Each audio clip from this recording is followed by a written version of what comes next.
Hello students हम कर रहे हैं क्लास 10th का कोड है इसका 4030 बेसिक का।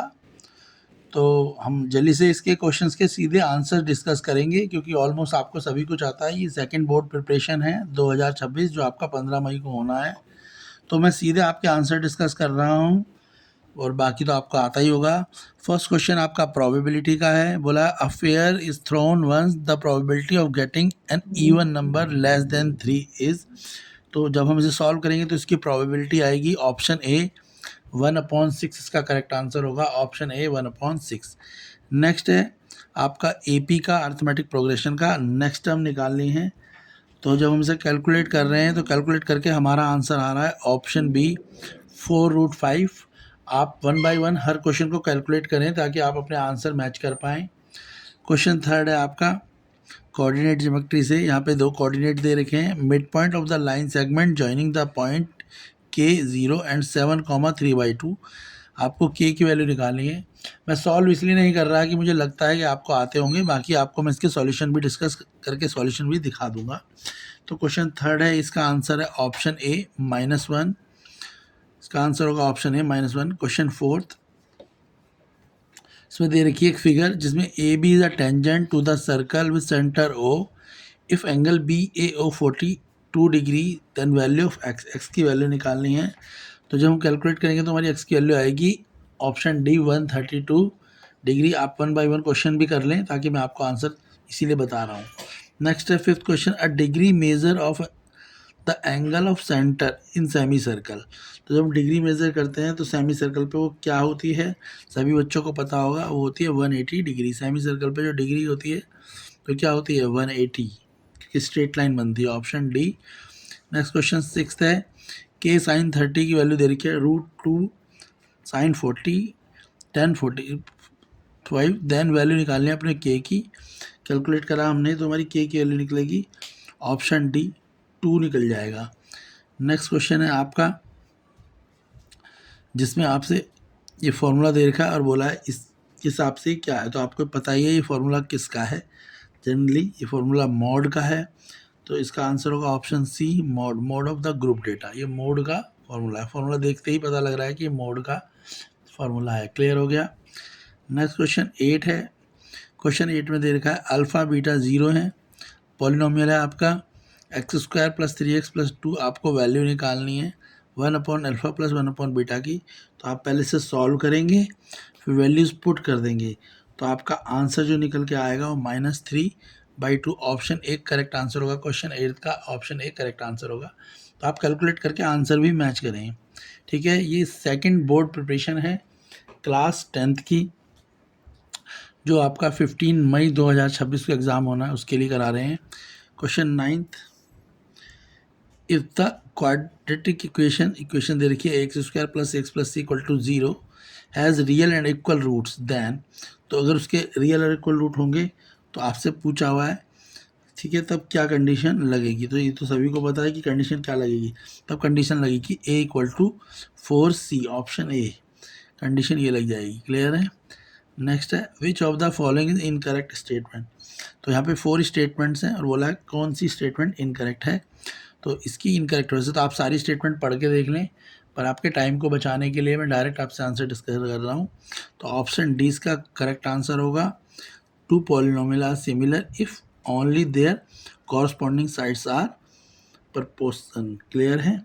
तो ऑप्शन डी करेक्ट आंसर है। Question 11, the distance between 2 parallel tangent to the circle of radius is 3.5 centimetre. जो डिस्टेंस है बिटवीन 2 पैरेलल टेंजेंट सर्कल पे वो 3.5 सेंटीमीटर है। ठीक है, डिस्टेंस तो 2 पैरेलल टेंजेंट। तो इस क्वेश्चन में सॉल्व करना है हमें। तो डिस्टेंस दे रखा है between 2 parallel tangent of the circle, radius कितनी है उसकी 3.5 है। तो जब हम इसे कैलकुलेट करेंगे तो हमारा आंसर आएगा ऑप्शन डी 7 आ जाएगा। नेक्स्ट क्वेश्चन है 12, या आपको एक ट्रिग्नोमेट्री का क्वेश्चन दे रखा है, इसकी वैल्यूज़ निकालनी है। तो इसकी वैल्यू किसके इक्वल आ जाएंगी, तो और इसकी वैल्यू आ जाएगी आपकी 10, जो इसका थीटा होगा वो 0 हो जाएगा, 10 डिग्री। ये आ जाएगा ऑप्शन डी करेक्ट आंसर है इसका। नेक्स्ट क्वेश्चन 13 है डिफरेंट कॉइन्स प्रोबेबिलिटी का क्वेश्चन है। हमने टॉस टुगेदर करा प्रोबेबिलिटी बतानी है लीस्ट वन हेड की, तो सभी बच्चों को पता है लीस्ट वन हेड की प्रोबेबिलिटी क्या होगी, यहाँ पे होगी ऑप्शन सी 3/4। मैं जानबूझ के क्वेश्चन सॉल्व नहीं कर रहा क्योंकि मुझे लगता है अब दूसरी बार आप बोर्ड दे रहे हैं तो आपको ये आते ही होंगे, बस मैं आंसर डिस्कस कर रहा हूँ। क्वेश्चन 14 आपको दिया है, इस क्वेश्चन में ठीक है फिगर दी हुई है, बोला है PT रेशियो TR निकालना, तो PT रेशियो TR जो है आपका होगा 2:3, ऑप्शन है करेक्ट आंसर होगा 2:3। नेक्स्ट क्वेश्चन 15 है, यहाँ पे इक्वेशंस दे रखी हैं दो आपको लीनियर इक्वेशंस, और ठीक है तो बोला है pair of the linear equation ये है, सॉल्यूशन बताना है, तो इसका आंसर जो सॉल्यूशन आएंगे वो आएगा आपका ऑप्शन सी x3y-1। इसके बाद नेक्स्ट क्वेश्चन में आपको ये क्वाड्रेटिक पॉलिनॉमियल दे रखे हैं, which of the following is not the graph, इनमें से पूछा है कौन सा ग्राफ नहीं है, इजी क्वेश्चन है तो आपको देखने में समझ आ रहा होगा option D, this is not a graph, ये गलत है, क्लियर है। नेक्स्ट क्वेश्चन 17 है, प्रोबेबिलिटी दे रखी है of the happening of an event is P and probability of the non happening of the same event is Q, तो relation पूछा है P और Q का, तो P और Q का रिलेशन जो आएगा वो आएगा P + Q = 1, option C correct answer होगा इसका। नेक्स्ट क्वेश्चन 18 है, 20th टर्म पूछिए AP की, आपको A दे रखा है, पूरी AP दे रखी है, A आपको पता ही है -4 है, D आप सेकंड -1 से निकाल लेंगे और फिर 20th हम रख लेंगे, तो सॉल्व करेंगे कैसे करेंगे, A + 19D करके A और D की वैल्यू लगाएंगे, आंसर आपका आ जाएगा। और क्वेश्चन 18 का जो आंसर आएगा वो आएगा आपका -61, ऑप्शन सी इसका करेक्ट आंसर होगा। क्वेश्चन 19 और 20 आपका असर्शन रीजन है, तो असर्शन भी दे रखा है, यहाँ रीजन भी दे रखा है, तो असर्शन और रीजन आप पढ़ लें, तो इसके असर्शन और रीजन के हिसाब से इसका असर्शन फॉल्स है और रीजन ट्रू है, पहले वाले का 19 का, तो इसका आंसर ऑप्शन डी है। क्वेश्चन 20 इसमें भी असर्शन दे रखा है, 2 triangles are equilateral then they are similar, और रीजन है 2 triangles are similar then they are congruent, तो इसमें असर्शन ट्रू है और रीजन फॉल्स है, इसलिए क्वेश्चन 20 का आंसर भी ऑप्शन सी होगा। क्वेश्चन 19 का आंसर आपका ऑप्शन डी था असर्शन रीजन में, और 20 का आंसर ऑप्शन सी है। अब है सेक्शन बी, ये सेक्शन बी से 2 मार्क्स के क्वेश्चन है, देख लेते हैं हम 2 मार्क्स के क्वेश्चन कैसे होंगे। मैं इनके भी आपको डायरेक्ट सॉल्यूशन करके सीधे सॉल्यूशन दिखा देता हूँ, पहले आप क्वेश्चंस देख लीजिए सेक्शन बी में, ये सेक्शन बी है आपका, 2 मार्क्स के क्वेश्चन हैं, आप खुद ही क्वेश्चंस पढ़ लीजिए ताकि टाइम बचे, और फिर मैं आपको सीधे आंसर दिखा रहा हूँ, क्लियर है। तो ये सारे ही क्वेश्चन बहुत इंपॉर्टेंट हैं, तो आप ध्यान से क्वेश्चन को पढ़ लें, चाहे तो स्क्रीनशॉट ले लें, फिर मैं इनके आपके सॉल्यूशंस भी दिखा रहा हूँ, आप उनके स्क्रीनशॉट भी ले सकते हैं। ये ऑप्शन सी है जिसमें 3 मार्क्स क्वेश्चंस हैं, आपको सारे ही questions option B C D जो भी हैं सारे सेक्शन के आंसर्स कंप्लीट दिखा दूंगा सॉल्यूशन के साथ, ताकि आप अपना बोर्ड का पेपर अच्छे से कर पाएँ। क्लास 10th का मैथ, साइंस और SST की board exam, second board exam की प्रिपरेशन करा रहे हैं, वीडियो को लाइक करनी है आपने। चलिए ये है सेक्शन डी, देख लीजिए NCERT का क्वेश्चन है तो आपको समझ आ रहा होगा। अभी मैं इनके आंसर भी आपको दिखाऊंगा, क्वेश्चन पेपर से क्वेश्चन आप फटाफट देख लें। ये सेक्शन ई है, केस स्टडी है इसकी, देख लें आप केस स्टडी कैसी है, आप स्क्रीनशॉट भी ले सकते हैं केस स्टडी का भी, फिर मैं इनके आंसर्स दिखा दूंगा आपको। ये इसकी सेकंड केस स्टडी है, क्वेश्चन नंबर 37 में ये सेकंड केस स्टडी के क्वेश्चंस हैं। एक थर्ड केस स्टडी भी है, क्वेश्चन नंबर 38।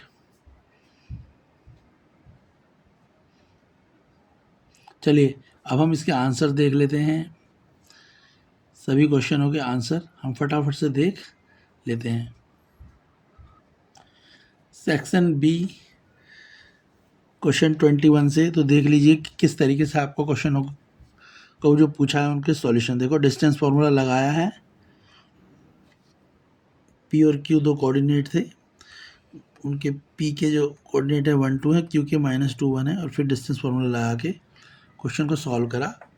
अब देख लें इनके आंसर, जिस तरीके से सॉल्व करा हुआ है तो आप अपने आंसर डायरेक्ट देख सकते हैं। इसका और वाला पार्ट भी है। ये क्वेश्चन 22 है आपका। देखो किस तरीके से सॉल्व करेंगे। इसमें रेडियस 5 थी और इसमें क्या निकालनी है आपको, टेंजेंट निकालनी थी, ठीक है, जिसमें OM तो 5 दे रखा था डिस्टेंस से। तो देखो जब आप सॉल्व करेंगे तो जो टेंजेंट आपके निकलेंगे उसके बाद आप इसका पैरामीटर निकाल सकते हैं। तो आपको बोला हुआ क्वाड्रिलेटरल का पैरामीटर निकालना है। कौन सा क्वाड्रिलेटर है, NLM पूरा निकालना है, ONLM का। तो क्वाड्रिलेटर का आप देख लेंगे किस तरीके से निकलेगा। मैंने सॉल्व कर रखा है, आंसर आप देख सकते हैं, सारे सॉल्यूशंस हैं कंप्लीट। स्क्रीनशॉट ले लें आप।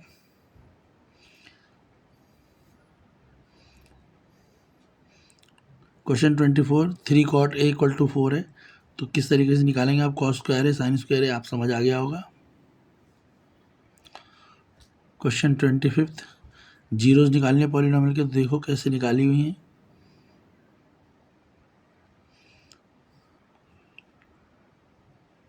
आप इन क्वेश्चनों के साथ साथ इनके आंसरों की भी स्क्रीनशॉट ले सकते हैं। ऑप्शन सी, सेक्शन सी आ गया आपका।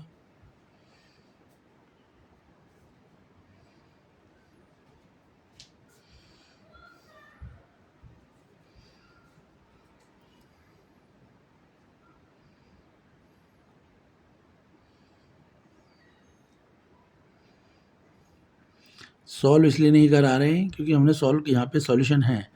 मैंने एक्सप्लेन इसलिए नहीं कर रहा हूँ आपका टाइम बच जाए, ताकि आप जल्दी से 15-20 मिनट में पूरा क्वेश्चन पेपर समझ पाएँ और फिर इसकी प्रैक्टिस कर लें। क्योंकि अब आपको सब कुछ आता होगा, आपने जहाँ भी ट्यूशन पढ़ा है उन सर ने आपको सब कुछ कराया होगा, मैडम ने, तो ये आपकी प्रैक्टिस हो जाएगी। तो जो आपका सेकंड बोर्ड है, जो जिसमें आप इसीलिए दे रहे हैं कि आपके अच्छे नंबर आएँ, जो भी नंबरों में कमी रही है, तो आपकी बोर्ड की प्रिपरेशन कराने के लिए, ठीक है, बोर्ड में लगभग ऐसे ही क्वेश्चन आएंगे। तो अगर आप इन क्वेश्चनों की प्रैक्टिस करेंगे तो आपको बोर्ड के पेपर को करना आसान रहेगा। ये बोर्ड का ही पेपर है।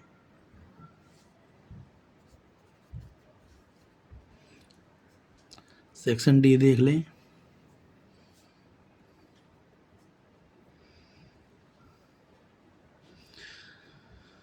इससे आप अच्छे से अपने बोर्ड की प्रिपरेशन कर सकते हैं।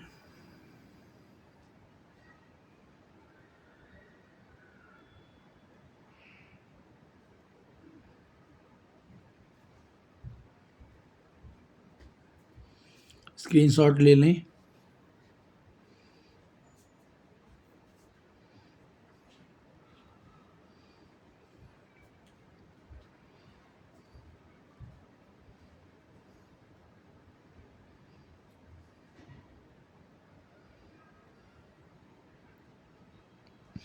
सेक्शन ई की केस स्टडियाँ हैं, देख लो इनके स्टडी के आंसर्स भी। ये क्वेश्चंस हैं, इनके फिर आंसर्स हैं। सारे ही आंसर चेक्ड हैं, कन्फर्म्ड हैं। तो आप तो देख लो किस तरीके से करे गए हैं। तो आपके पेपर में जो बोर्ड का पेपर होगा उसमें भी कुछ इसी तरीके से क्वेश्चंस और उनके आंसर्स आएंगे। हो सकता है काफ़ी क्वेश्चन इसी पेपर से आ जाए या इसके जैसे मिलते जुलते आए, तो आप अच्छे से अपनी प्रैक्टिस कर सकते हैं। मैथ, साइंस, SST तीनों ही सब्जेक्ट की प्रिपरेशन आपको चैनल पे मिल जाएगी। चैनल पे बोर्ड प्रिपरेशन की और भी वीडियो हैं प्लेलिस्ट पे, आप उन्हें भी अच्छे से कर लें, ताकि जो आपका अचीवमेंट गोल है 75 या 80 जितने भी आपको मार्क्स लाने हैं उन्हें लाने में आपको आसानी हो। और जो कंपार्टमेंट के बच्चे हैं उनके लिए तो ये बहुत ही हेल्पफुल वीडियो रहेगी। तो वो तो इसे 2 से 3 बार कम से कम कर के देखें।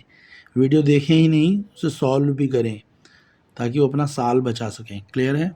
और जिन बच्चों को इम्प्रूव करना है वो तो खुद ही समझदार बच्चे हैं, तो उनके लिए तो एक बोर्ड प्रिपरेशन का बेस्ट वे रहेगा। तो आप इन क्वेश्चनों को करें, वीडियो को लाइक करें, चैनल को शेयर करें और प्लेलिस्ट पे जो वीडियोज़ हैं उनको भी ज़रूर देखें।